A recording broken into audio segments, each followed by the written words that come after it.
दोस्तों जियो financial service की बात करें तो स्टॉक के अंदर आज भी हमने गिरावट देखी है। बाजार में गिरावट का माहौल था, इसका असर यहाँ पे देखने को मिला। वैसे इंट्राडे में तेजी बनी थी लेकिन तेजी रह नहीं पाई। अब ये जो गिरावट हो रही है इसमें जो सबसे बड़ी हिस्सेदारी है वो रिटेल इन्वेस्टर की है। रिटेल इन्वेस्टर लगातार बिकवाली कर रहे हैं और ये जो शेयर है वो खरीदे जा रहे हैं बड़े फंड हाउस की तरफ से।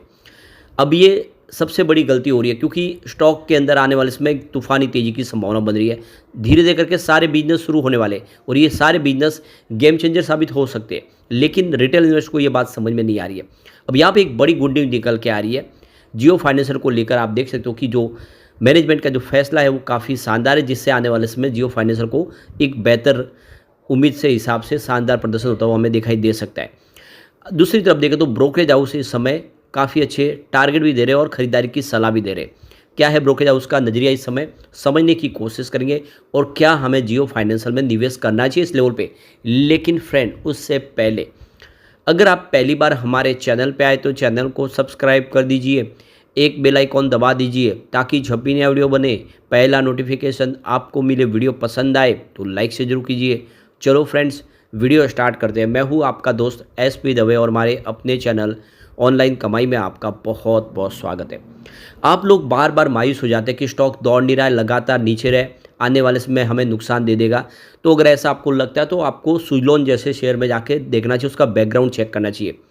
आपको ये पता होगा कि 2021 से लेकर 23 तक 2 साल में लगभग सुजलॉन में कोई हमने तेज़ी नहीं देखी है।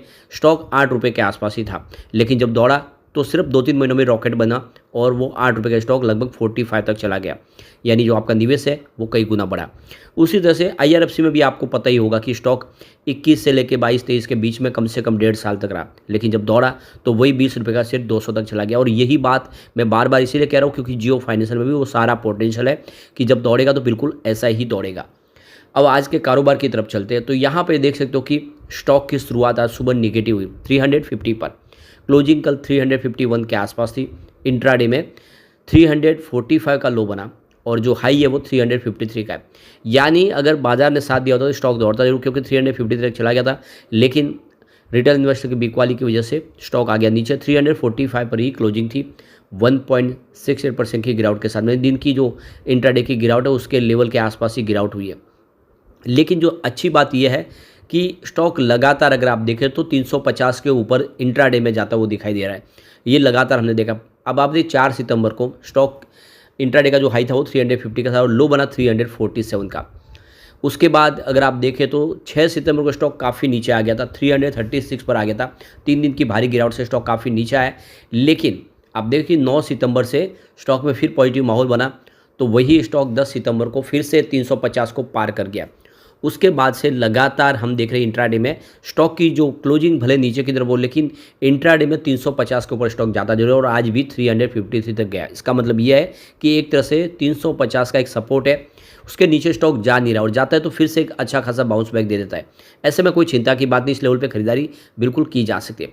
अब यहाँ पर एक जो बड़ी गुड न्यूज़ निकल के आ रही है, जियो ने एक नई स्कीम लॉन्च की है दिवाली के लिए। जियो एयर फाइबर फ्री में देने के लिए उनके कस्टमर को फेस्टिवल इस पैकेज के तहत। तो देख सकते हो कि आपको ये पता ही होगा कि अब जो ये जियो फाइनेंशियल का जो एयर फाइबर का बिजनेस है, ये भी लीजिंग का बिजनेस अब जियो फाइनेंशियल ही संभालती है। तो जियो इन्फोकॉम के लिए, जियो रिटेल के लिए एयर फाइबर जो बिजनेस है ये लीजिंग के तहत अब जियो फाइनेंशियल के पास आ चुका है। तो जितने एयर फाइबर अब कस्टमर लेंगे ये फ्री स्कीम के तहत, उसका सीधा फ़ायदा जियो फाइनेंशियल को ही होगा क्योंकि लीजिंग का बिजनेस पूरा इनके पास है। तो अब आने वाले समय जो ये स्कीम लाई गई है ये गेम चेंजर साबित हो सकती है। तो यहाँ पे देख सकते हो कि दिवाली के फेस्टिवल सीजन को देखते हुए जियो टेलीकॉम ने देखिए रिलायंस जियो की तरफ से दिवाली धमाका ऑफर लॉन्च किया है। इसकी जो शुरुआत है वो 18 सितंबर यानी आज से हो चुकी है और 3 नवंबर तक ये स्कीम चलेगी। और इसमें आप देखिए 1 साल की वैलिडिटी के साथ में जियो एयर फाइबर सर्विस कस्टमर को दी जाएगी। तो यहाँ पे देख सकते हो कि अगर कोई कस्टमर 20,000 तक की खरीदारी रिलायंस डिजिटल में या फिर माई जियो ऐप पे करता है तो उसको जियो एयर फाइबर फ्री में दिया जाएगा। और इसकी जो वैलिडिटी है 2222 का जो ये दिवाली जो प्लान है ये 3 महीने के लिए होगा, जो बिल्कुल उनको फ्री दिया जाएगा। तो ये एक तरह से देख सकते हो अब जो कोई भी रिलायंस डिजिटल से या फिर माई जियो से कोई बड़ी आप देख सकते हो कि प्रोडक्ट खरीदता है या फिर कोई भी इलेक्ट्रॉनिक्स प्रोडक्ट लेता है उसके साथ में जियो एयर फाइबर अब फ्री में उनको प्रोवाइड किया जाएगा, जिससे ज़्यादा से ज़्यादा कस्टमर ये लेंगे। और अब देख सकते हो कि जियो एयर फाइबर है जो एक तरह से लीज पे दिया जा रहा है बिजनेस जियो फाइनेंशियल की तरफ से, तो ये बिजनेस इसके लिए काफ़ी शानदार हो सकता है। इस बार दिवाली पे कंपनी का बिजनेस भी ज़बरदस्त ग्रो करता हुआ दिखाई दे सकता है इस स्कीम के तहत। तो ये बहुत बड़ा फैसला है, शानदार फैसला है मुकेश अंबानी की तरफ से। अब यहाँ पे आगे की क्या संभावना बनती है, मार्केट एक्सपर्ट क्या करें, तो देखिए कि एक्सपर्ट सोमेश कुमार का कहना है कि इस स्टॉक में 200 DMA के आसपास का एक सपोर्ट ट्रिगर हो गया है। इसके साथ ही 315 के रुपए के जो स्तर पर एक फ्लैट सपोर्ट भी बन गया है। बस इस बात का ध्यान रखना कि इसमें बॉटम भी बन चुका है, इस लिहाज से गिरावट में खरीदारी का विकल्प बनता है। अब ये स्टॉक 350 के नीचे जब तक स्टॉक नहीं क्लोज नहीं होगा, इसके 400 तरफ के ऊपर जाने की उम्मीद बनी रहेगी। यानी जब से 350 के नीचे जाएगा ये 400 की तरफ जा सकता है, तो उनके हिसाब से इस लेवल पे खरीदारी करनी चाहिए। दूसरी तरफ देखिए तो यहाँ पे एक्सपर्ट सौरभ की तरफ से भी यहाँ पे खरीदारी की सलाह, उन्होंने बाय की रेटिंग दी है। तो देखो कि ईटी नाउ सदस्य के साथ में बातचीत में सौरभ ने कहा है कि फिलहाल ये तो कहना मुश्किल है कि शेयर खरीदने के लिए सही लेवल इस समय है या नहीं, मगर कंपनी के ग्रोथ प्लान काफ़ी शानदार है। और उनका कहना है कि अभी आंकड़ों में इसका ग्रोथ प्लान दिख नहीं रहा है, मगर कंपनी उसी दिशा में अच्छे से आगे बढ़ रही है। उन्होंने कहा कि 3 से 5 साल के लिए जियो फाइनेंशियल को खरीद के रखना चाहिए, अच्छा शेयर है। एक्सपर्ट सौरभ ने कहा है कि लंबे समय के लिए शेयर के लिए हमें बाय की रिकमेंडेशन कर रहे हैं। उन्होंने कहा लंबी अवधि के लिए शेयर में खरीदारी की सलाह है। और 2024 में अब तक जियो फाइनेंशियल सर्विस का करीब जो स्टॉक है वो 50% ऊपर चला गया अपनी लिस्टिंग के बाद में जब डीमर्जर हुआ, लेकिन इसको लॉन्ग टर्म के लिए होल्ड करना चाहिए, ये आने वाले समय बेहतर रिटर्न दे सकता है। तो कुल मिला के देख सकते हो कि इसके जो बिजनेस एक एक करके शुरू होंगे। इसके अगर हम बिजनेस की बात करें तो बहुत सारी सब्सिडीज कंपनी है जिसको मिला के जियो फाइनेंशियल का बिजनेस एक बनाया गया डीमर्जर करके। तो देख सकते हो कि यहाँ पे सब्सिडीज का अगर नाम देखें तो आपको जियो फाइनेंशियल लिमिटेड यानी JFL दिखाई देगा, फिर जियो इंश्योरेंस ब्रोकिंग लिमिटेड यानी JIBL, इसके अलावा जियो पेमेंट सॉल्यूशन लिमिटेड JPSL, और एक देखो कि जॉइंट वेंचर्स कंपनी जो बनाई गई है जियो पेमेंट बैंक लिमिटेड JPBL, और अभी कुछ और नई कंपनियों का गठन हो रहा है। एक मजबूत टीम तैयार कर ली गई है और वो टीम इन सारी कंपनियों को लेकर आगे बढ़ेंगे और सारे बिजनेस में वो मार्केट लीडर बन सकते हैं, चाहे वो ब्रोकिंग का बिजनेस हो, इंश्योरेंस का बिजनेस हो या फिर पेमेंट बैंक का बिजनेस हो। आपके हाथ में ही आपका सारे की सारी बैंकिंग सेवाएं देने के लिए कंपनी कमर कस चुकी है।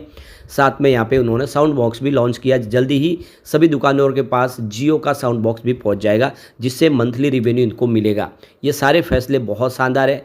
ऐसे में ये स्टॉक आने वाले समय ज़बरदस्त रिटर्न दे सकता है, बस आपको लंबे नज़रिए के साथ ही बने रहना है। जैसा कि मैंने आपको कहा है कि एक दौर आता है, चाहे वो सुजलॉन हो IRFC, उसमें वो दौर जिसने निकाला उसको मल्टी बैगर रिटर्न मिला है, वही बात इधर भी है, बस बने रहे। एक बार पिवट लेवल को भी चेक कर लेते हैं, यहाँ से अगर गिरावट होगी तो 334 का पहला सपोर्ट है।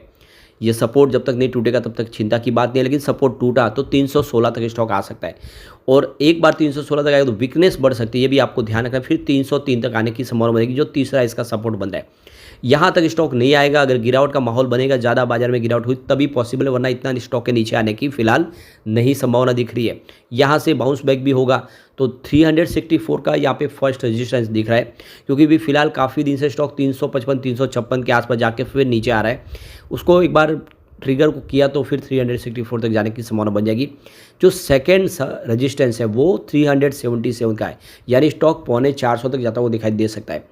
और तीसरा रेजिस्टेंस 395 का, यानी अपनी पुरानी हाई तोड़ता हुआ दिखाई देगा, और फिर तेज़ी से आगे स्टॉक बढ़ सकता है। यानी 400 तक पार किया तो फिर स्टॉक में एक शानदार तेज़ी की संभावना बनेगी, और इसीलिए डिप में ये अच्छा खरीदारी का मौका निवेश करना चाहिए जियो फाइनेंशियल में। लेकिन फ्रेंड, कोई भी इन्वेस्टमेंट करने से पहले अपने फाइनेंशियल एडवाइजर्स बड़े ले ले या अपना खुद का रिसर्च करें, क्योंकि मैंने वीडियो आपके एजुकेशनल पर्पज़ के लिए ही बनाए। वीडियो पसंद आए तो लाइक से जरूर कीजिए और चैनल को सब्सक्राइब कर दीजिए। Thank you friends.